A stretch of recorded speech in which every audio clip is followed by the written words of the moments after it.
Hi James. What's up? How's it going? It's good, it's good. Yes, it is. So you are known for staying silent for a whole year.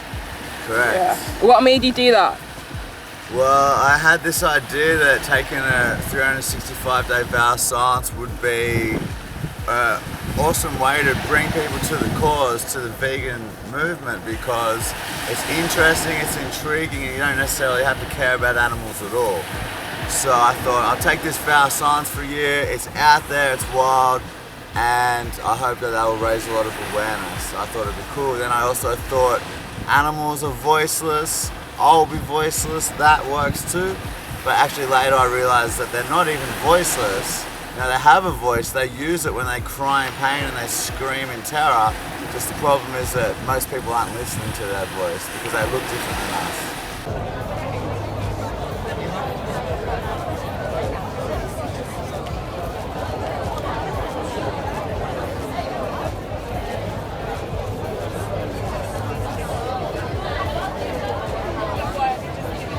How do we get people to listen? Like, did people listen to you when you was voiceless?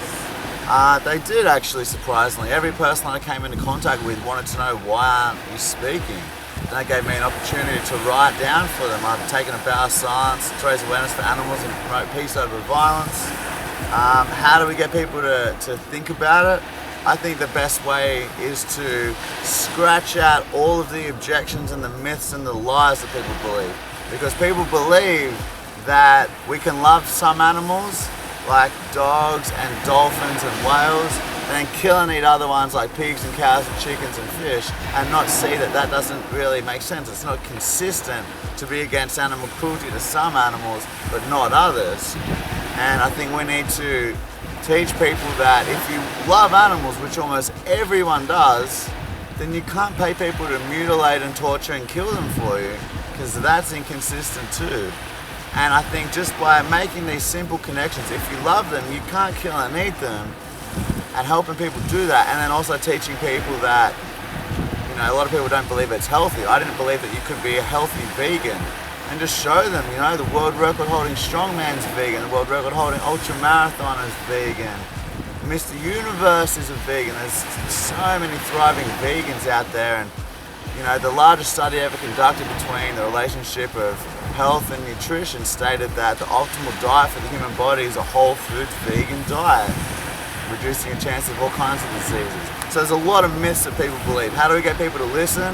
We show them that what they think they know is not real, it's not true. We teach them that what they've been told is a lie. And when they're out of objections, you know, then it makes sense. When they've got no more lies that they believe and the truth's being told to them, the only thing that makes sense is veganism. Because right now people think that veganism is extreme, but since when did not wanting to harm and kill animals become extreme? What's extreme is the way that most of us are living, and the way that I was living for 26 years, and it's extremely violent and cruel and extremely unnecessary. So we just need to teach people the truth, and we've got the truth in our favour. Just wanted to say massive thank you to everyone who's been sending that my way. It's so good to be talking again. So much easier. Oh my god. I'm loving it. A lot of people, when they go vegan, they think their family and friends are going to go vegan. So they're like, oh, I'll tell them to watch Earthlings and I'll tell them, you know, this information, what you've just given them. Yeah. But then they're like, oh, I don't want to know. Right? Oh yeah. So, you know, how do we actually get them to, you know, read the books, watch the videos, you know, and just listen to the facts? Sure, well I think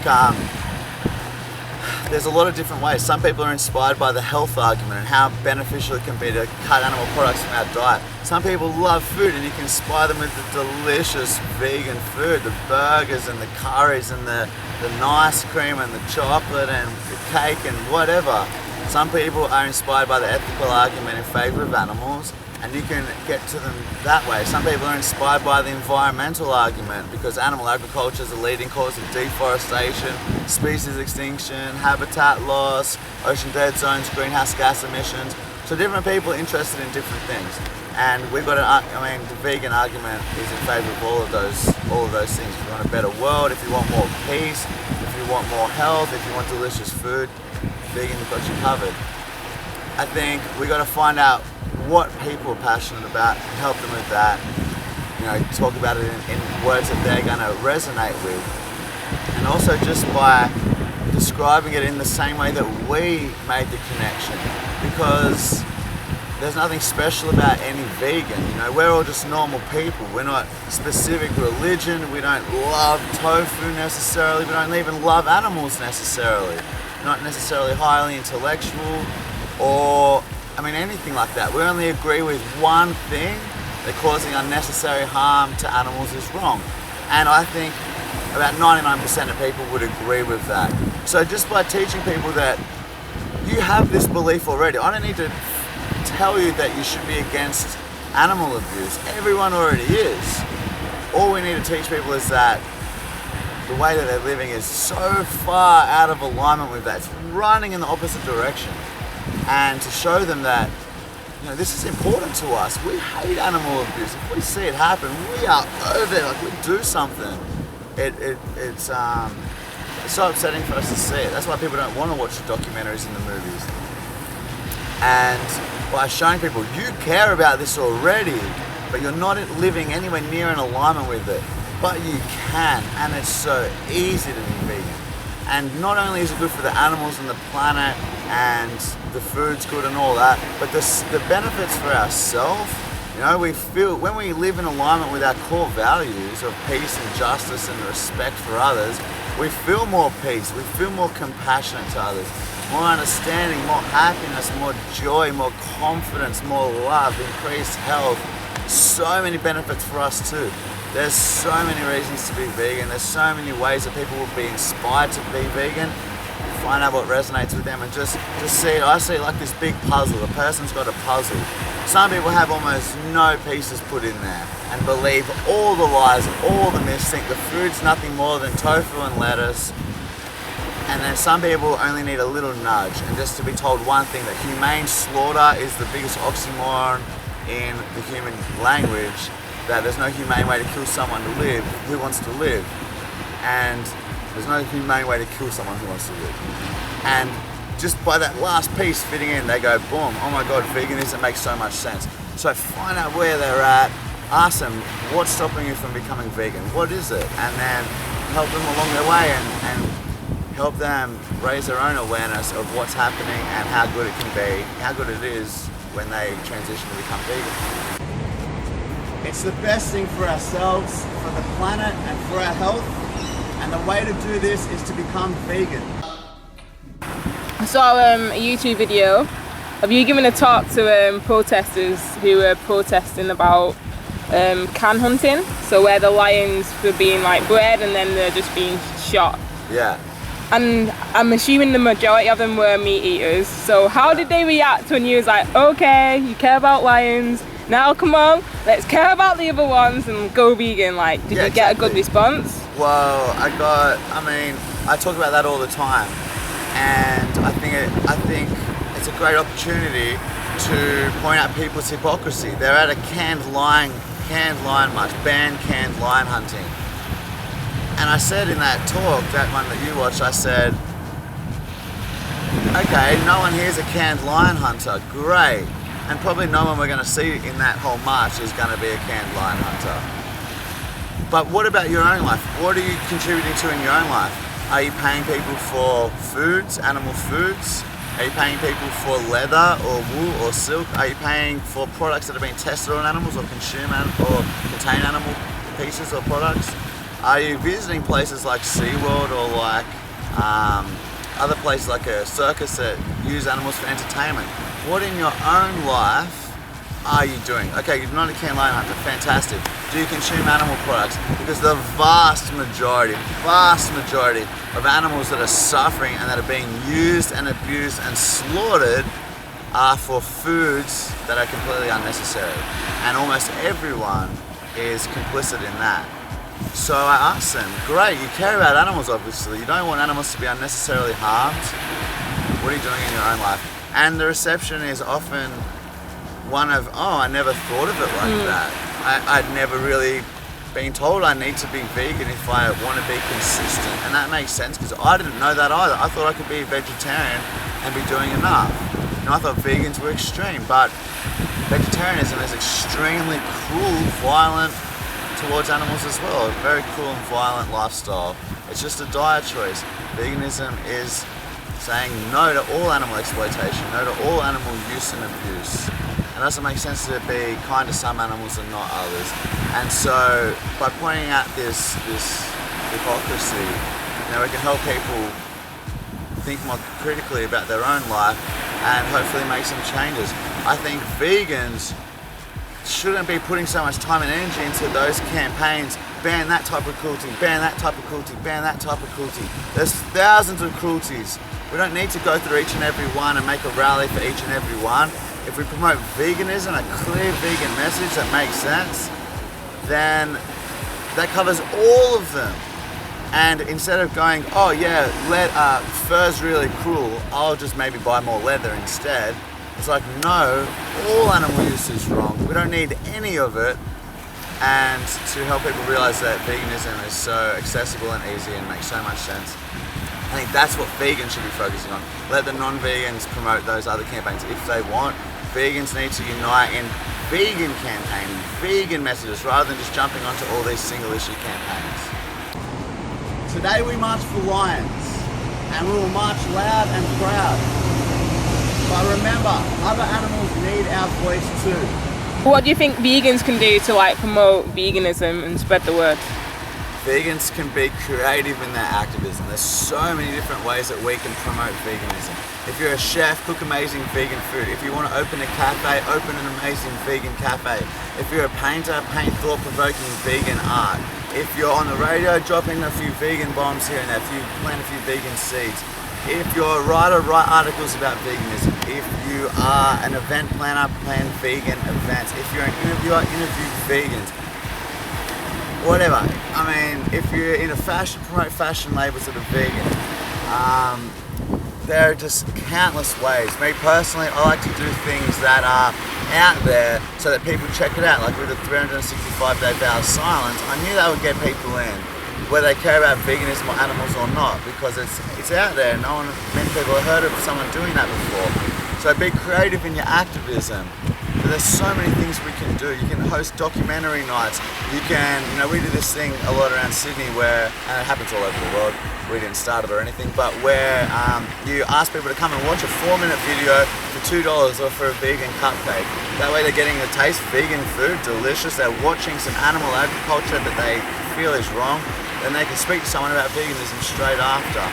There's so many things we can do to promote veganism, and that's what we should be doing, because people will get it. I think vegans think, oh, I spoke to people about it and they didn't want to go vegan. It's like, that's okay. Not everyone's going to go vegan in one conversation. Sometimes it takes time. Sometimes there's a lot of things they need to hear before they go, shit, this makes sense. So just be patient, but always be clear. Never ask for anything less. Don't tell people to go vegetarian. Say vegan is the least we should be doing. If you want to stop hurting animals, the only thing to do is to be vegan. Stop hurting them, number one. Then start helping them. If you want to do other things, if you want to promote veganism or whatever, number one, stop hurting animals, go vegan. Number two, help others do the same. Help others become vegan too, because that's the only thing that will bring animal agriculture and this whole horror of what's happening to animals to an end. Because a vegetarian world will not bring it to an end. Banning live export to other countries will not bring it to an end. Banning sow stores will not bring it to an end. Vegan world will bring it to an end. And be confident and optimistic. I feel like it'll happen. We've progressed so many ways in different social justice movements. We will progress in animal rights too. We already are. The vegan movement is thriving. It's cranking. More people getting on board every single day. It makes sense. And know that people will make that connection, and it'll make sense for them too, because we're nothing special. We're just vegans who went, I don't want to hurt animals anymore. The only way to do that is to become vegan. It's consistent, and just have those conversations with people. Promote it. Don't be afraid. You don't need to shove it down people's throat. You don't need to get angry at people. You don't need to yell. You definitely don't need to lie. The truth is powerful enough. Be kind, be respectful, be understanding that they're in a place where they don't get it yet. I didn't get it for 26 years. I've only been vegan less than 2 years. But when you get it, you get it. Help people. Be the kind of vegan that you wish you met on your journey when you're becoming more aware. And just help people by being clear. Nothing less than veganism is good enough if you want to stop hurting animals. Nothing less. And it's easy, so we're not asking a lot. I hope today that what I talk about can inspire some of the vegans here to become more active vegans. You an activist, are you? Oh, yeah. Would you call yourself an activist? I'm very active. Yeah? Yeah. So like, what's the biggest challenge you've done? And like, how do you like face and like, how do you deal with like disappointments and like, you know, knowing that there's so much suffering out there and you know, we've got a big hurdle to overcome? Massive, it's so massive. You know, there's times when I'm down, of course, and we all get down, understanding like everywhere we look, someone's eating someone's flesh, or they're drinking stolen milk meant for babies that were taken from their mothers. I mean, we see it everywhere. So it's, you know, you can burn out. I find I feel a lot better when I am being active because I know I'm contributing to great change. You know, if I just do one Facebook post and however many thousand people see it, that's a lot of vegan seeds planted. I'm happy doing that. If you don't have it, if you can't do that, do whatever you can do. Any way that you can help, any way that you can contribute to a vegan world is something to be proud of, and every small win is something to celebrate. I mean, sometimes things go backwards. I helped a couple of people go vegan not long ago after they saw one of my speeches and they went vegan, and then I just heard today that they have gone back to eating meat because their naturopath told them that they had to, that their body wasn't absorbing protein correctly. It's such a joke. It's such a, I mean, so wrong. The protein quality in plant foods is of a far better quality. Animal protein is contributing to all kinds of different issues in terms of health. There's every single nutrient found in animal-based foods as there is in plant-based foods. There are less deficiencies on average in a vegan diet than in a animal-based diet. It's better in every way. So this naturopath is clearly uneducated, hasn't done her research, and you know, can't blame her for that. She's been taught all these lies and propaganda by the meat and dairy industry, some of the most powerful industries on the planet. So I'm not going to blame this person, but it is upsetting that the ignorance is so thick, and that even people who claim to be experts when it comes to dealing with health and nutrition are so far off the mark. But with things like that, I just think, you know what, it's okay. You have some steps forward, and there's a lot of steps forward. I've been to a vegan festival a couple of days ago that had over 10,000 people in it. A week before, there was 15,000 people at a vegan festival I went to. These are just in Sydney, and these numbers are getting bigger and bigger every year. So these are things to celebrate. I get messages every day from people who are going vegan because of just seeing a certain post or watching a certain documentary like Earthlings or Forks Over Knives or Speciesism or Cowspiracy, and you know, they're changing. So the world is changing, and there are going to be some steps back occasionally, but I try not to let that get to me. When I think about the animals, I just think I'm doing the best I can, and I know that's, you know, what more can I do? I'm trying to inspire others all day, every day, and it's that helpless feeling that I think is the worst for vegan activists. They feel helpless and they feel overwhelmed. Just do what you can do, and you know, not everyone can go out and do speeches all over the country or take a 365-day vow of silence. I could because I don't have family commitments. I don't have a mortgage commitment, and I don't have a job that needs me there all the time. So I can do that stuff. Not everyone can do that, but don't feel bad. You have to live in this world. Do whatever you can do to contribute to making this world a kinder, more peaceful place, to making this a vegan world, and just try to find comfort in the fact that you are on the right side of justice. You are never wrong. You know, when you're fighting in favor of veganism, you're fighting on the side of justice and respect and peace. And everyone that questions you or fights you is on the side of injustice, oppression, violence, and killing of innocent beings who want to live. So just remember that you're on the side of justice. Change is happening. There's a long way to go, sure, but we're moving in the right direction, and I really don't believe that this injustice will last forever. And I hope for the people that are here who are not yet vegan, I hope you'll understand why vegans are so passionate, and at the very least, I hope what I say today will inspire you to look further into veganism. Where do you think the myths are coming from? Like, because there was a report from the WHO, like actually stating that, you know, eating meat is gonna cause you cancer. But like, I assume like you still go to your doctors and you still get a doctor saying you need to go eat meat. 100%, of course. Do you know what I mean? Oh, I mean, it's ridiculous. I saw on the morning show, one of the most popular morning shows on Australian television, and they announced that, and they all deliberately were eating bacon, like bacon, I can't remember, bacon sandwiches or whatever they were eating on that morning, just to like make a total mockery of it. People are suffering from cancer, people are dying from cancer, people are suffering from bad advice given by health professionals. It's really not something to joke about when there's so much suffering. I mean, cancer is one of the biggest killers, and they estimate they could drop cancer rates by 70% if people adopted a vegan diet, a whole foods, plant-based diet. I mean, we could stop so much suffering, not just for animals, but for humans as well. And where does all this propaganda come from? Meat and dairy industry is a big part of it. You know, the pharmaceutical industry, they want people to be sick because they make money off sick people and dishing out drugs. They don't make money off healthy, thriving people. So, I mean, look, I don't want to get too deep into all that stuff, but who comes up with these studies and then fights it? Often it's the meat or dairy industry. And there's plenty of studies that state that veganism is healthy for everyone. Athletes, babies, mothers, breastfeeding mothers, elderly people, everybody. Vegan diet is optimal for our physiology. The way our body is made is not that of a carnivore or an omnivore, but of a herbivore, or closer even to a frugivore. That's what we're made of. We're taught that we're omnivores. We're taught that we need calcium from dairy. We're taught that we need protein from animal flesh. This is all lies. But I was in the health industry for 8 years and I believed all those lies too. So you just hope that you can get the right message in one way or another, and be lucky that when you do, be grateful that you got it, because the truth makes you feel a whole lot better than all these lies ever did. I watched the movie, I saw the slaughter, I did not care, I'm sorry to say. Didn't faze me one bit, because I thought then, you had to kill animals to survive. So, sorry animals, but that's just how it is, like this is what we've got to do. Do you believe in a vegan world? 100% I believe in a vegan Will we get there one day? Oh, 100%. I mean, we have to, because animal agriculture is actually destroying this planet. I think it's responsible for about 80 or 90% of deforestation. It is responsible for more greenhouse gas emissions than all the transportation devices on the planet, or cars, or trains, or ships, or planes. It's actually destroying this planet. So we have to move away from animal agriculture. Whether we do it by choice or by necessity, I hope it's by choice. We'll save a lot of lives that way, and we'll save a lot of devastation to our planet that way as well.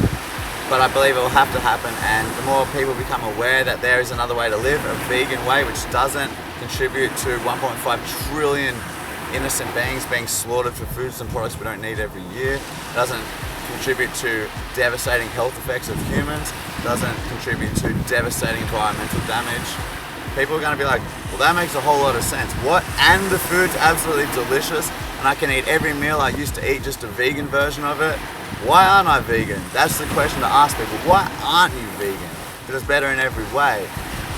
I believe 100% that will spread. It already is spreading, and it'll get to a point where the vegan movement is taken very seriously, and killing animals will be something that is, I mean, it's already frowned upon when we kill a dog in our country, and in India it's very frowned upon when you kill a cow. I think they'll get to a point, and I hope soon, where people understand, just like vegans understand now, that whether you're killing a cow or a dog or a sheep or a pig or a fish, all their lives matter. They all wanted to live, and none of them deserve to be killed when we don't need to kill them at all.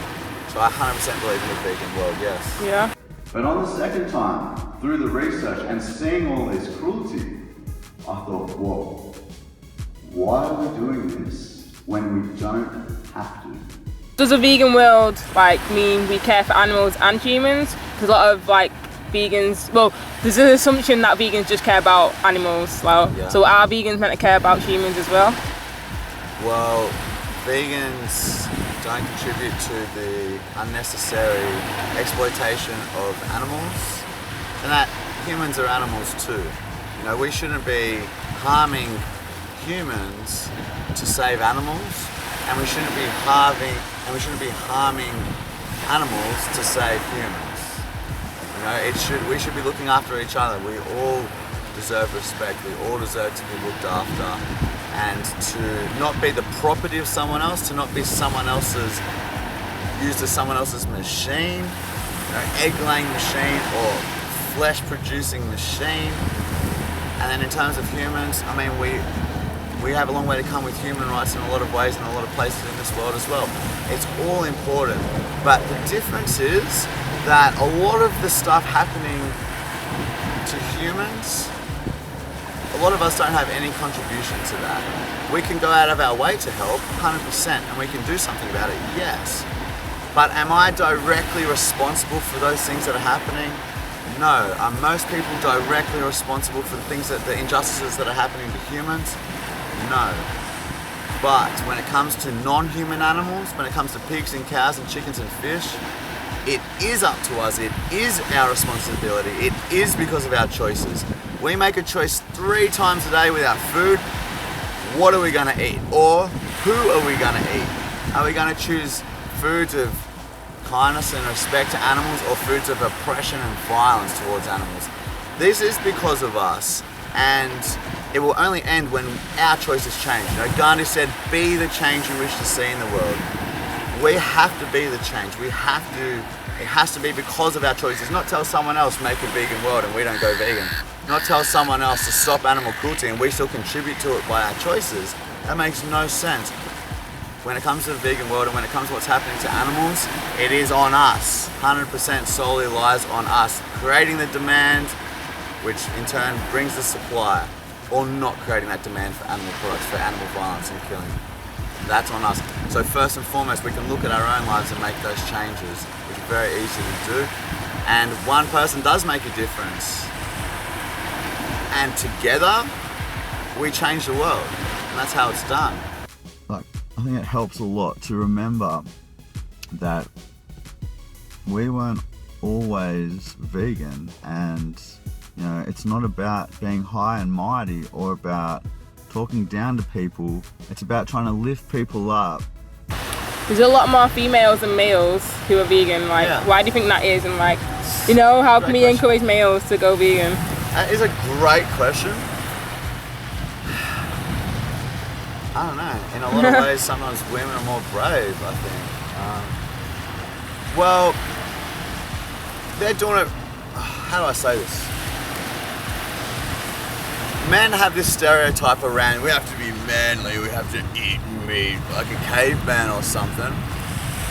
And it's seen as being manly to eat meat. What is manly about rocking up to the supermarket and buying meat and then cooking it and eating it? How does that make you manly? It's ridiculous. How does hunting make you manly? How does hunting an animal that has no chance against you, that often doesn't even see it coming, and you're using this big weapon like a gun or a bow and arrow, how does killing that vulnerable animal make you manly? That is so cowardly. That is one of the most cowardly things I can imagine. What I would say is manly, I would just describe it as someone who stands up for what they believe in, someone who isn't afraid to do what's right, someone who stands up for the vulnerable. And that is all vegan qualities. You're going against the grain, you're standing out and saying, this is wrong and I'm not a part of it anymore, and I don't care if all of you are still a part of it.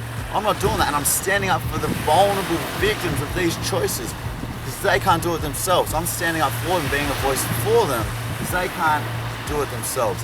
That is what the way that manly is described. That is manly qualities. They are qualities of a leader. They are qualities of someone with good integrity. They are qualities of someone who is not afraid to be a good person because of what someone else might think. Being vegan has all those qualities, and consuming animal products, preying on innocent and vulnerable victims, that is not manly. Doing what everyone else is doing because you're afraid that you'll be called out for your choice to be different, that is not a manly quality either. They are qualities that come from fear. And I think that's why a lot of men aren't vegan, because they're afraid that they're not going to look manly. Compassion is a very attractive thing, and I think a lot of men are afraid, I don't want to look like a wuss or whatever. People are attracted by compassionate people. That's an attractive quality. People are attracted by leaders. That's an attractive quality too.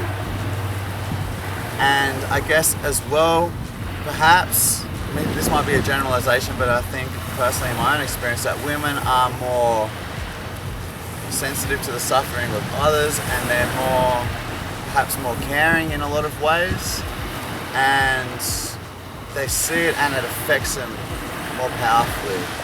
I guess that's just my experience with both sides, and you know, I had no issue watching animal cruelty before. Now I understand that animals are a someone and it affects me more greatly, but I think women generally can see that suffering and empathize with it more. They're more sensitive to it. I'm not sure, but that's just what it seems to be a trend, and where men are a bit more apathetic to it, whatever. So perhaps that's some of the reasons why. Do you think we could like help break down the stereotypes of what it is to be a man? That would be a great start. Although, I mean, manly attributes, you know, aren't exclusive to men. And I think what we could go further and describe attributes that people should strive towards, whether man or woman, and we could break it down that way and go, these are what they are, if you want to be a good person in general. And I think even though, like, if you do want to be this manly vegan, I mean, the world record holding strongman is a vegan. Mr. Universe, his muscles for days, is vegan. Hunters have gone vegan. Cattle ranchers have gone vegan. It's not a specific type of man. It's not a sissy man, or it's not an animal-loving man necessarily that goes vegan. I went vegan for justice, not because I love animals. I didn't love animals when I went vegan. I just wanted justice and be on the right side of justice. And yeah, they're all just noble qualities. And to help them be better and do better and live in alignment with their beliefs by changing their actions. Why did you become vegan?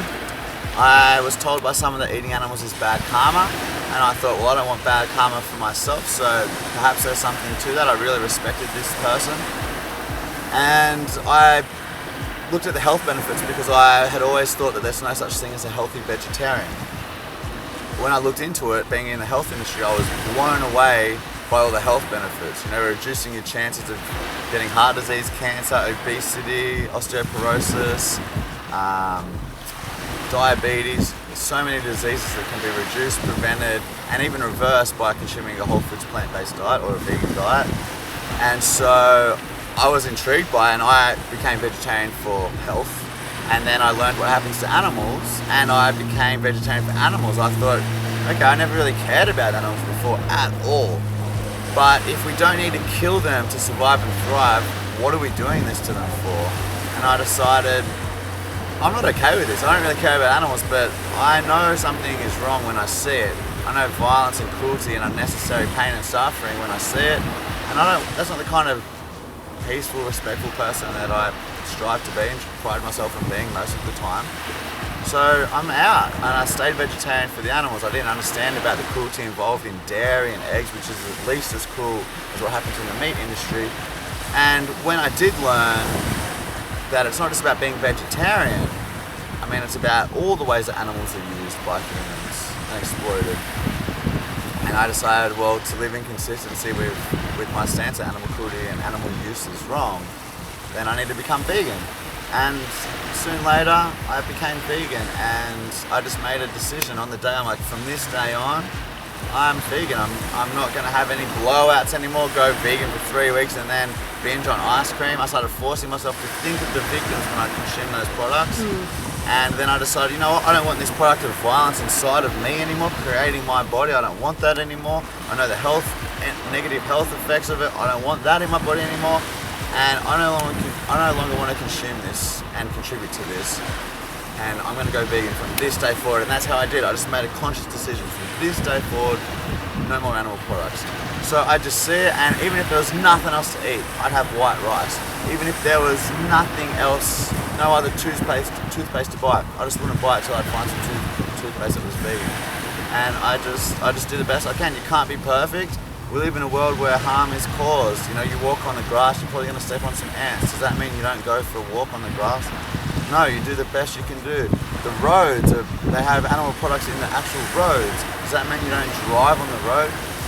No, it's not practical. You do the best you can in a not yet vegan world. You be the best vegan you can be in a not yet vegan world, and you just do what you can do. Does that mean every now and then you eat some cheese or eat some ice cream? No, because you don't need to do that. There's no necessity of doing those things. Please think of the victims. Every single time you purchase or consume an animal product, there is a victim of that choice. And just please think of them when you are purchasing, if you are purchasing animal products. And if you're not and you want to transition to become vegan, there are so many websites and resources online to help you do it. HowDoIGoVegan.com, VeganKit.com. You can go to my page, James Aspey Activism. I talk about vegan stuff all the time. There's lots of YouTubers like Emily from Bite Size Vegan on YouTube. She's fantastic. There's so much great stuff online, so check that out too. Yeah, that's great. So thank you, James. My pleasure. Thanks, Amanda. Thanks for coming. Cool.